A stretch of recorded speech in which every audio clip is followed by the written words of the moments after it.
You are listening to Mostly Minnesota music on WMCN 91.7 FM on the beautiful Macalester College campus in St. Paul.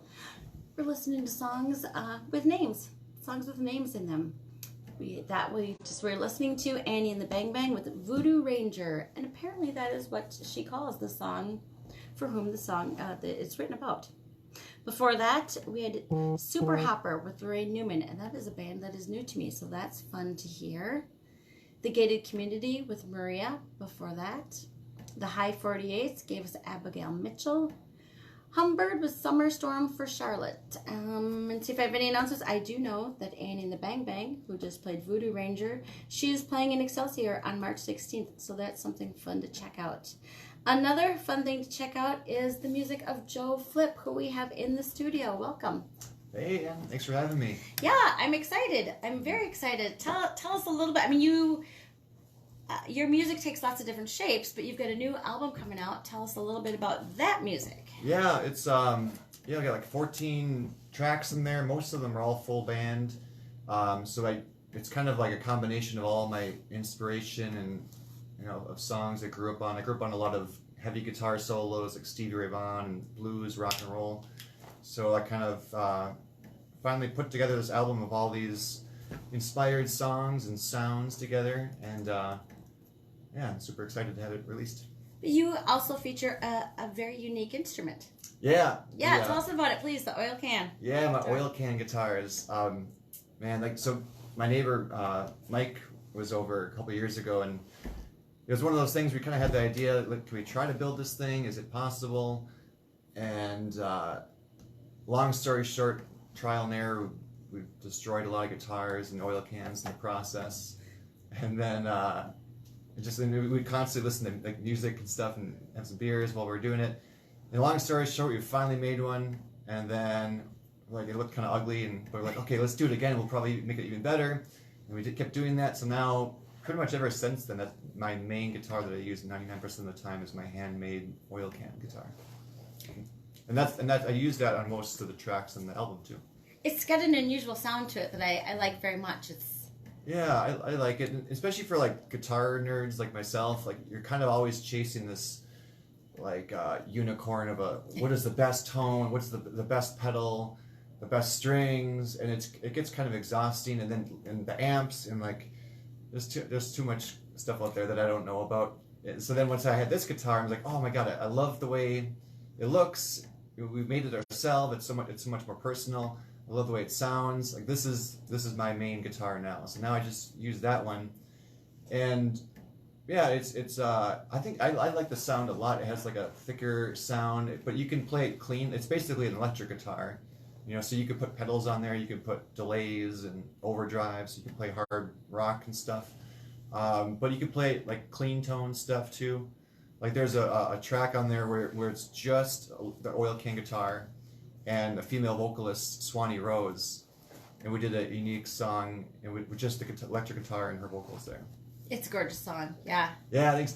That's actually a Britney Spears pop song, Toxic, and so that one, it's obviously a pop dance song, but we took it and slowed it way down and totally changed the whole vibe, where it doesn't sound like the song at all. But some people kind of start recognizing it, so it sounds more like a slow, jazzy, bluesy tune. Yeah, so that's a cool one. There's a couple other songs on there with the oil can guitar. I use acoustic on a couple of the songs, and then I use my normal Fender Stratocaster on like 2 songs in there too. What do you do with the construction to make the sound on the oil can guitar? Is there anything? So I know you can add pedals and add things, sort of post-production per se. Oh, to build the guitar? Yeah.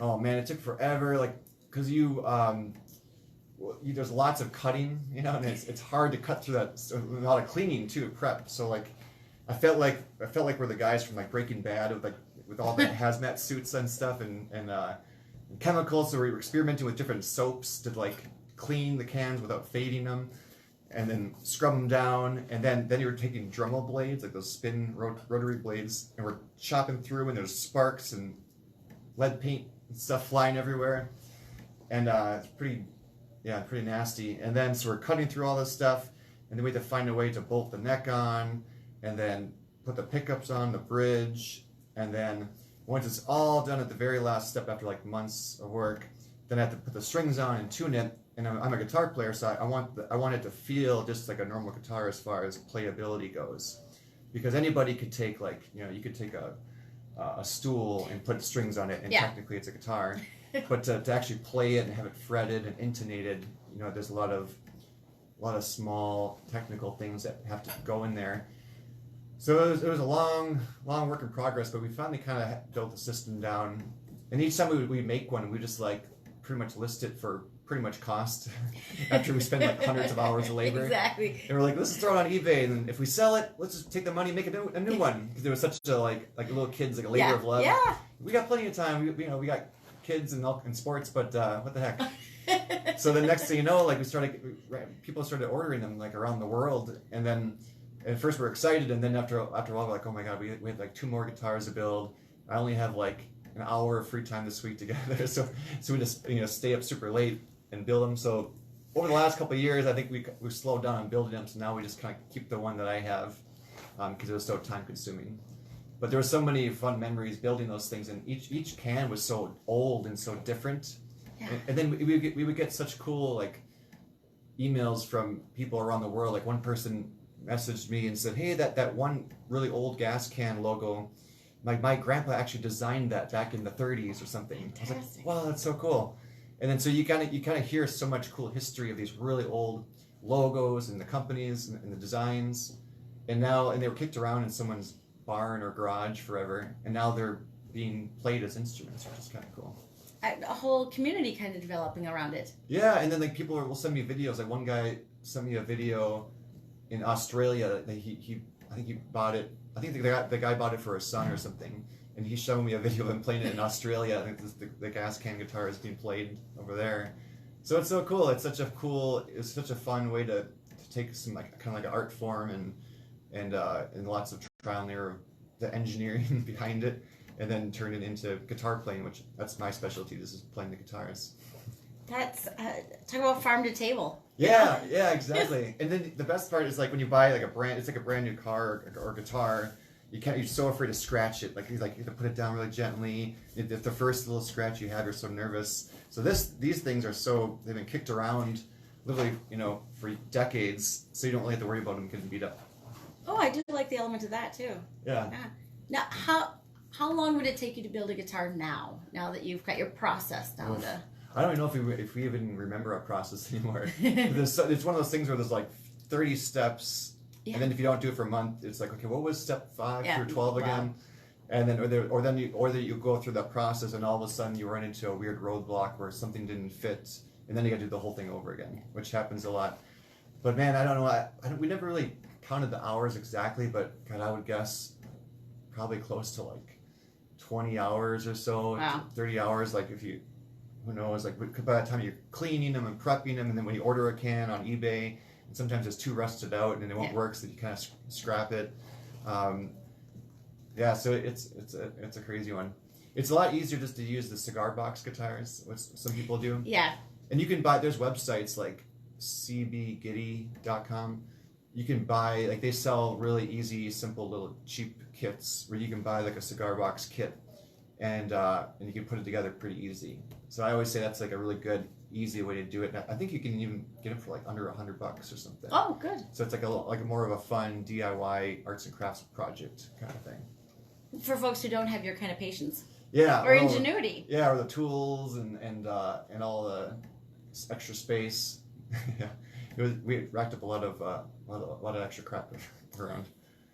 But nice to have, for so many musicians that have so much control. I mean, you have control from the music from really inception to, Yeah, and that's because for me, I just think of myself as like my neighbor Mike. He was, he was like the operations, like the the engineer behind it. I felt like I was just more of the guitar player, so I looked at it from a guitar perspective. But I think it was cool because it kind of inspires you to. I think every instrument kind of might inspire you to play just by how it feels and sounds, but even how it looks and the history behind it. So I think that's kind of the cool thing about the control of the art inspiration of it. Well, shall we hear it? Do you want to pick out a song we should hear that's going to showcase this? Let's see. so you did songs with names. I have a song called Anna Lee, which I is love that one. It is such a sweet song. yeah. It's and that one I think originally I had like lyrics to go with it at some point, and then eventually kind of evolved into a slightly different vibe. And I was like, I'm just gonna make it an instrumental thing. But I love Anna Lee. Just sounds like a cool song name. And so yeah, so Anna Lee is all oil can guitar. It's instrumental, kind of a rocker. So that'd be a good one. I was kind of hoping you were going to say that while I was All listening right. to it. All right, so here we go. It's Anna Lee by Joe Flip.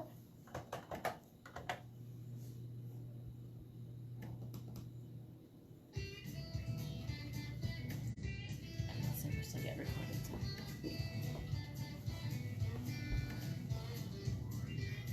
Yeah, the songs are so different.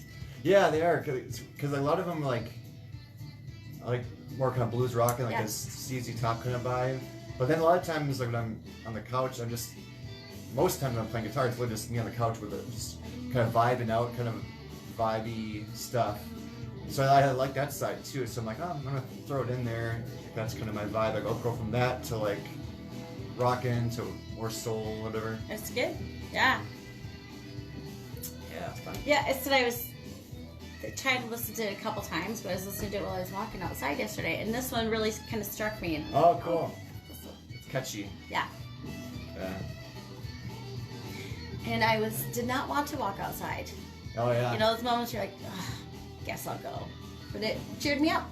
I wonder if is this supposed to snow more today or It's tomorrow? supposed to snow until hell freezes Alright. over, I think. Yeah. Yeah.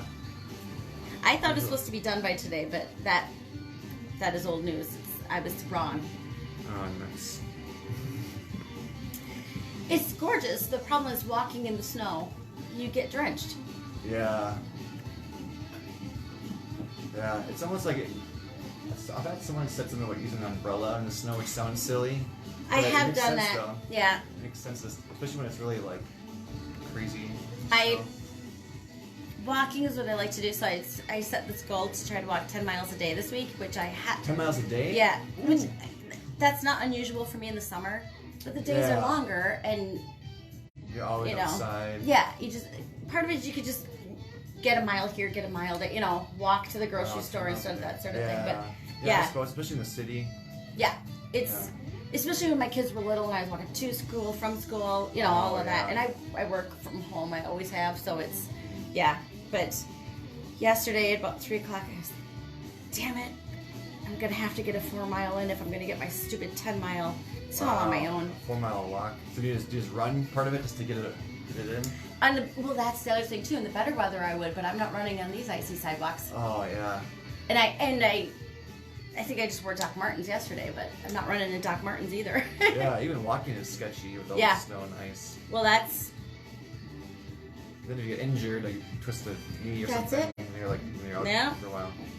you're not getting 10 miles then. Yeah. But no, it made the time pass so much more pleasant. I really enjoyed it. I don't always listen to music when I walk. A lot of times I I feel like I've almost been listening to more podcasts lately than music as far as just in between time, like running errands kind of stuff. oh yeah. Yeah, it's weird.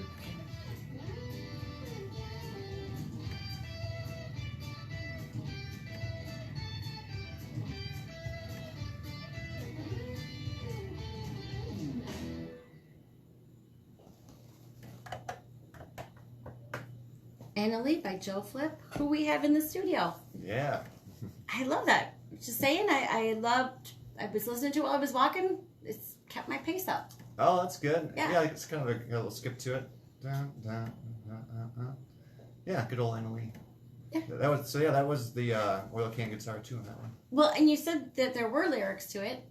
And Yeah, I then- think at one time I had like years ago I had some lyrics I had was it dun, dun, come something Anna Lee, come on and tell me what you see, kind of matching that melody. Yeah. So because I always thought it was cool when there were certain songs that have like a name, like you were saying, Yeah. like in the title, and like a made up character, and so I kind of had that for an idea, but then I kept doing that hook intro thing.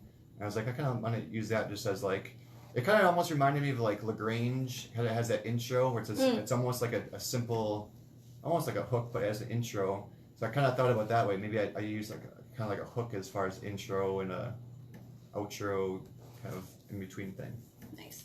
Well, that you have a few instrumental, and most have vocals on the CD, which is I think is unusual. I mean, usually it's one or the other. How do you decide when? Oh man, When to add them, when to not? I always my guitar solos my gateway into music was Jimi Hendrix and Stevie Ray Vaughan. So it was just like right away guitar solo was like my thing that I loved.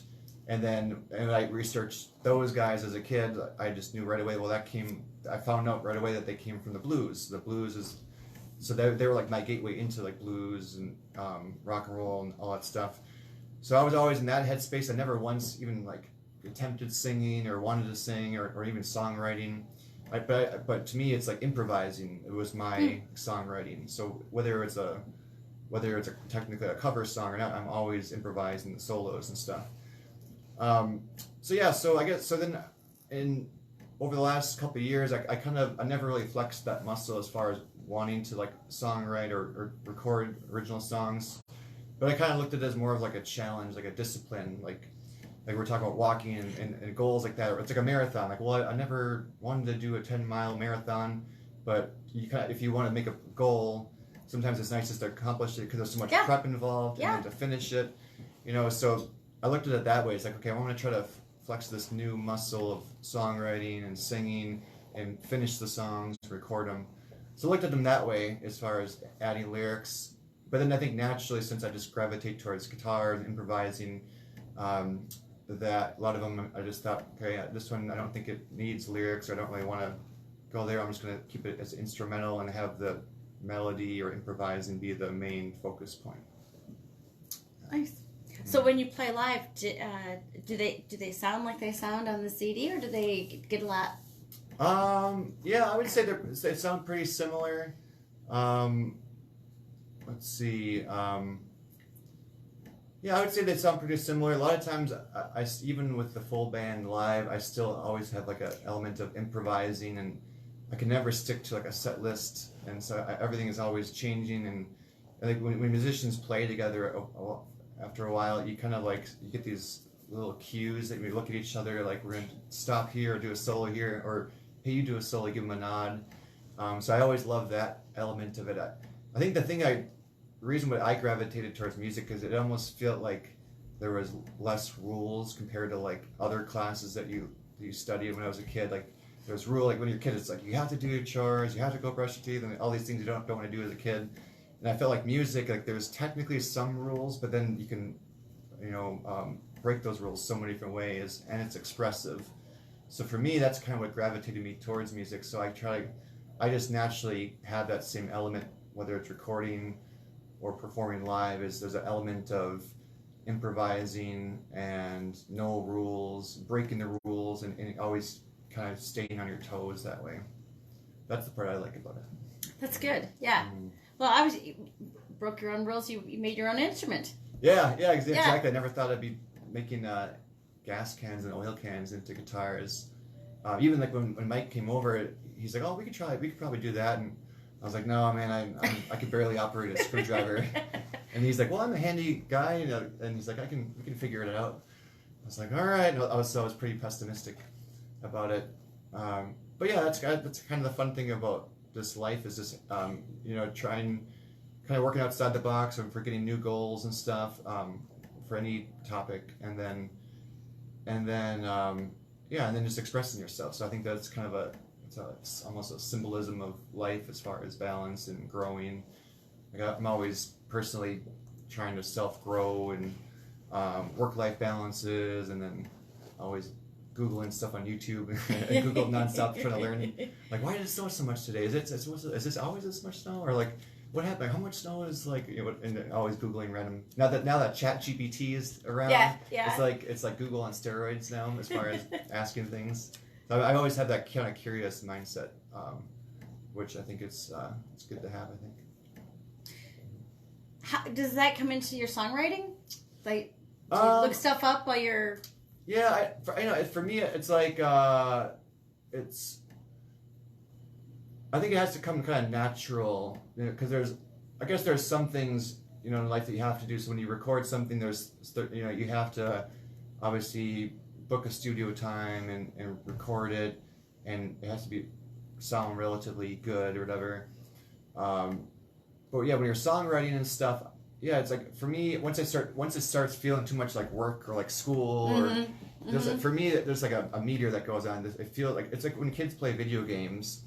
It's challenging, you know. If it was too easy, it wouldn't be fun. Right. But it's fun. It's entertaining, and it, you know, or if you're playing sports for fun, technically it's work. Technically you're doing labor. Yeah. You're exercising, but it's a fun that you're wanting to do it. So for me, I always carved on that path that feels natural. That it's fun.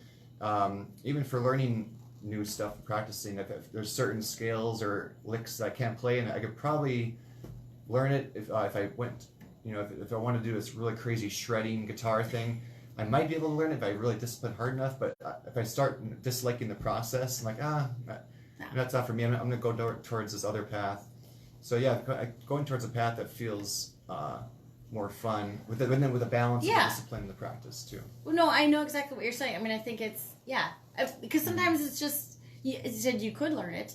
Yeah, the only thing I can think of is me and taxes. I could do my own taxes. Yeah. But does that mean I should? You know, and in a different way.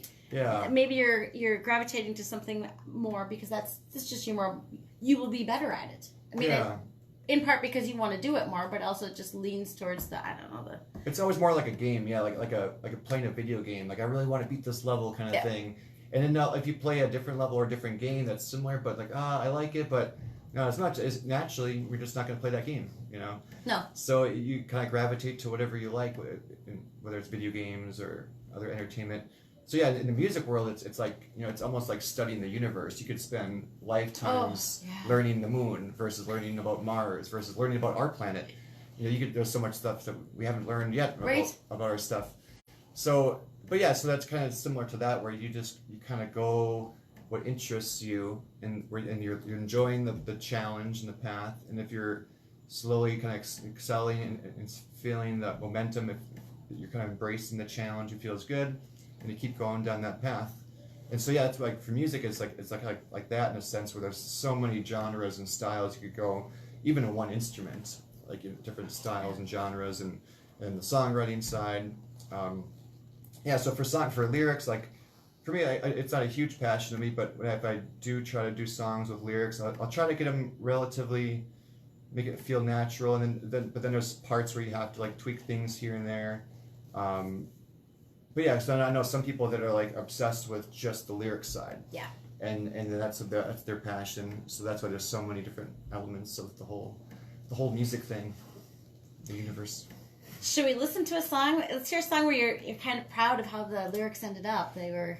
Yeah, I would say Home Sweet Home came extremely natural. Like I think it just kind of came to me on guitar, on acoustic guitar. Like it's an open G tuning, so I played that on the slide. And yeah, the kind of the melody, the licks, the lyrics, all came just very, very natural, and I was satisfied with the way it came out so natural. So I thought, okay, this would be a good song. I'm gonna jot it down, and then that's that's one where you get kind of lucky, and everything comes up pretty natural. So that one is Home Sweet Home. Home Sweet Home by Joe Flip.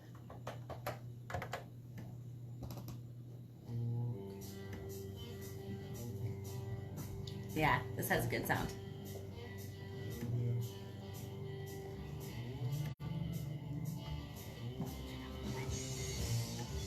Do you know Southern Culture on the Skids? No. And I'm trying to remember what song, but the start of it, I thought, oh, this sounds like they are my favorite band. They're out of Georgia. Georgia? Yeah. But what are they called? Southern Culture on the Skids. Cool. And it's not all the music, but it's psychobilly, maybe would be more Psychobilly? of the yeah. So is that like psychedelic and? Yeah. When you see them, you'll see the. So how do you say it again? Southern Culture on the Skids. Yeah, because I definitely love the psychedelic vibey stuff too. Southern Culture on the Skids. And I can't remember what song it is now because I was walking, but I was like, oh, this sounds like Southern Culture. Oh, cool. I went to Georgia to go see them one time. It was kind of made a vacation out of it. But yeah, very. I hear similarities. Their songs are. Cool. Oh, I found it. Sweet. Yeah. Camel Walk, Voodoo Cadillac. They have their music on a bunch of commercials, so like Voodoo Walk, that you might recognize little bits of it. But they're very. I have a little bit of a girl crush on the singer, Mary Huff, and I learned from her that if someone pulls out the camera, you should put on your lipstick immediately. She always looks good. But I remember doing a picture with her. She's like, one moment. Okay. Hold on one second.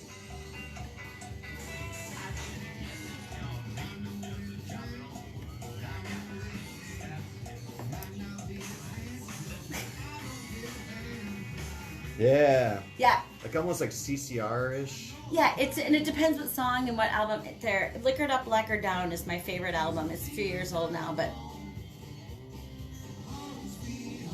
Cool. She's liquored up, lacquered down. My baby's got the biggest hair in town. Uh-huh. Yeah. Wow, But I that's a did good line. in the best way. I listened. I was like, oh, nice. Cool. Yeah, instead of listen to that. Yeah. Yeah, I'll see. I was April 21st. God knows what it'll be. Because I really like the music. Cool.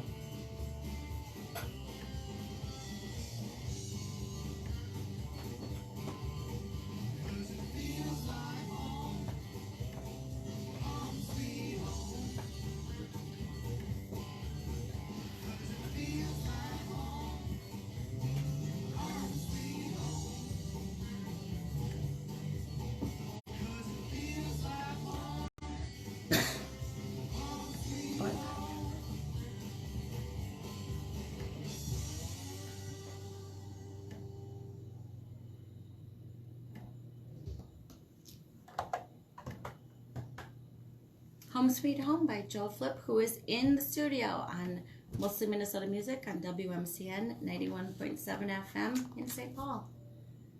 I like that. That is Yeah. some good dancing music. Thanks. Yeah, it's definitely sound. I think I played in so many bars over the years, and just that bar energy, Yeah. and then I'm feeding off their energy and vice versa. So I feel like there was a quote by someone did on this album, and they said it just sounds like full on bar room boogie or something like that. Yeah. So like, oh, that makes sense. It sounds like it's like a bar band, like just rocking out kind of thing. So I think that's kind of what these sounds came from. Yeah, it sounds like a fun night. Yeah, You know, yeah. that's what Good more old do you night. want? Yeah. Sounds like a fun night.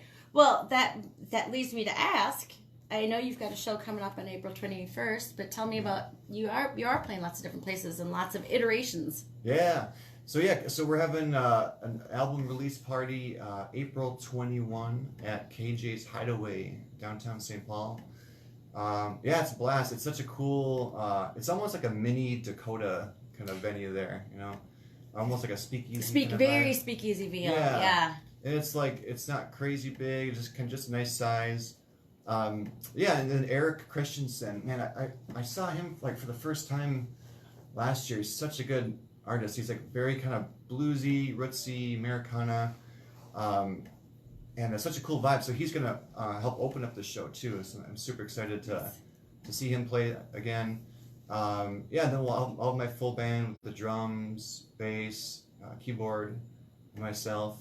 And it'd be a great time. I'm excited to see everybody there. That's great. Because you just had a show last night as well. Yeah, we had one last night at the Minnesota Music Cafe. That was a blast, man. Tons of awesome people and sharing stories. And Erin McCauley's Harrison Street Band was the opening band. She's amazing too, man. If you haven't checked her out yet, I recommend checking out Erin McCauley from Harrison Street. Kind of like I don't know how you call it, like I guess bluesy, soulful, sassy, almost Cajun kind of vibe. She's amazing, and so man, there's so many amazing musicians out there, and in so many different genres. I'm fortunate to be playing with all these amazing musicians, and then meeting them and being exposed to more music. Because I think when I was younger, when I first listened to like Stevie Ray Vaughan and Jimi Hendrix at like age 12, I just thought this was like old, extinct music, Yeah. like listen to Beethoven or something. It might as well be 1,000 years ago. So I never thought that music was around anymore, and my friends weren't into that stuff too. So it's fun when with any passion or hobby that you're in, when you start meeting like-minded people, in that passion. It's so fun to share those passions with everybody and meet people in those styles of music. So yeah. Well, and those are venues that just fit the music perfectly. Yeah, I think that's kind of cool. Yeah. Yeah. And there's so many cool venues out there. Like there's another cool speakeasy I play at about once or twice a month, called the Mud Room in Mendota. So I play there once a month, and then I do a songwriter showcase with 2 new songwriters each month there too. So that's like another small little hidden gem speakeasy. So yeah, there's so many cool little spots around the Twin Cities. I think we're so lucky to have all these awesome venues out there. The only problem is some nights there's too many fun things. There is, yeah. I was just talking to somebody about they're playing on the 25th, and this is happening on the 25th, and that's happening. I said, it's Twin Cities. I know, especially then you try to go from like Minneapolis to St. Paul, and it'd be different if they were like all on one street, Right, one thing. Right. But like we're in Nashville, and you could just go door to door. Yeah, like on what is 6th, or I'm thinking Austin has 6th Street. Nashville has the, I don't know the street, the main one, but there's so many awesome ones out there, and I think we're really fortunate. Like people who, a lot of people travel to Nashville. It's kind of like the new kind of vacation trend or whatever, to go there just to see the music scene for a weekend kind of thing. But I always tell people, man, if you just really dive into the music scene here, there's so many. Just on any given day, there's so many awesome venues and things you can throw on your bucket list on top of like the more one-off festivals and fairs and stuff. Yeah. Yeah. Although there are more of the festivals coming up too. I mean, I see more of them. It started with Midwest Music Fest, and then Red Wing, Big Turn, and now there's something happening in Rochester, and there's all kinds of cool stuff. Yeah, so you don't have to travel far in the Twin Cities here to check out some good tunes. That's good. Yeah, that's good. What festivals do you like to go to around here? I just got back from Red Wing. That was good. The Big Turn? Yeah. Oh yeah. Yeah, I think I was there 5 hours and I saw 18 bands. Holy moly! That's what I like, because I see a ton of music. I mean, I go out to see music 6 nights a week, so I take notes and then see the ones that I really like. Yeah, because it's such a shotgun approach of just seeing so many bands you've never heard of before. Yeah, because like when I looked at, cause I played there too at some at a venue, but there even that there were so many different venues to go to see. We were kind of by the that hotel. Oh, St. James, yeah. Yeah, so then we kind of just stuck around that area afterwards. But yeah, there's so many bands. Like a lot of them I've never heard of before. But then when you see all of them, like, oh, this one's cool. This one's cool. Everyone, it's such a cool variety pack. Well, and I went with a friend she wanted to see this, and this, and I said, well, just wait till we get there, because what I tend to do is just walk in the next open door. Yeah. Because otherwise you spend half your time trying to find some address you can't find, and it's dark and snowy. Yeah, you're kind of forced to just to go in random mode. Yeah. Yeah, and just find what. Yeah, and then because then you meet people there that are just kind of music fans like ourselves that are walking around and share stories with those people.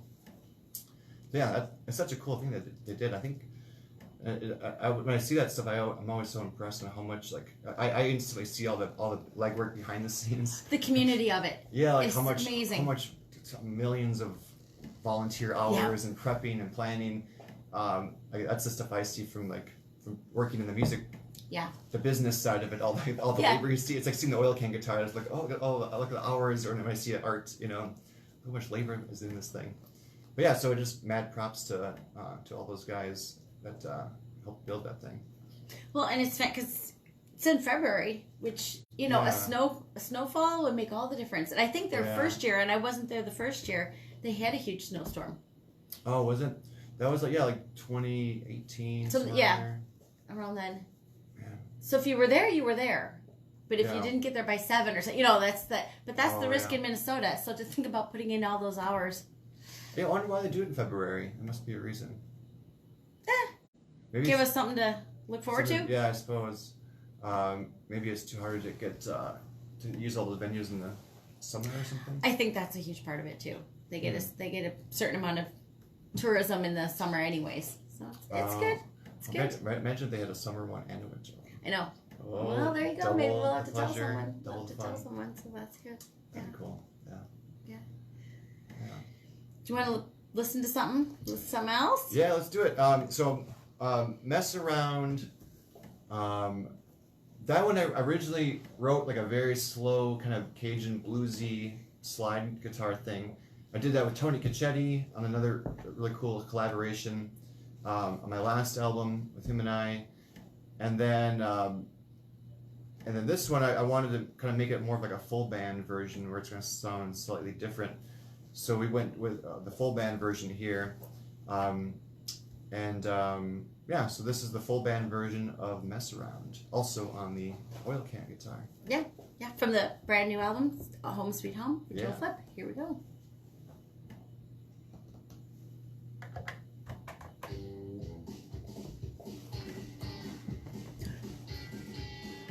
This could be Southern Culture. I don't know if this is my.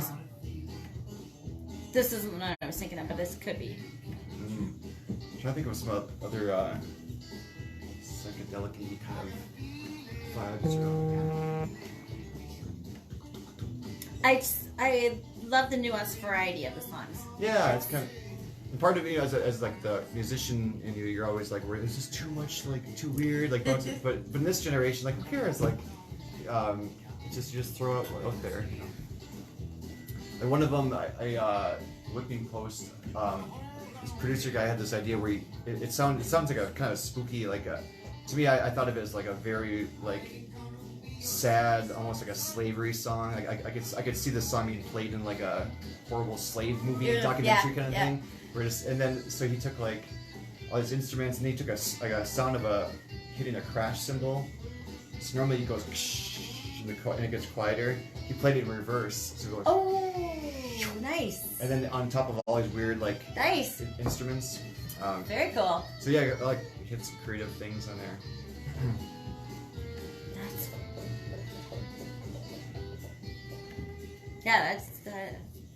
I love when people think to do things that way. Yeah. Yeah. Of course, what do you do for the live version then? But that's okay. People can adapt. Yeah. And then I even put like the vinyl record sound, like the crackle. Yeah. And just to kind of give it more of that vibe. Because I guess that's the stuff you can only do on recording. Like you can play around with all those effects.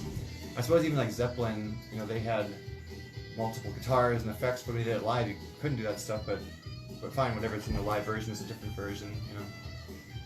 Even like Queen, because they had all those crazy like harmonies and stuff, and you couldn't.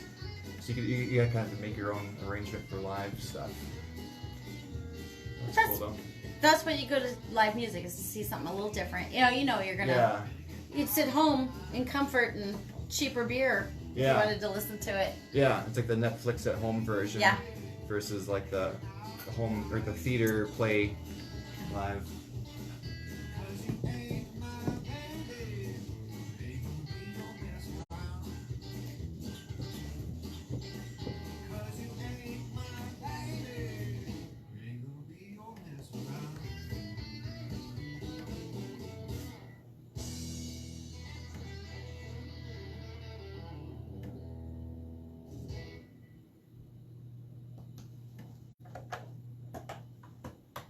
Mess Around by Joe Flip. Yeah. Yeah.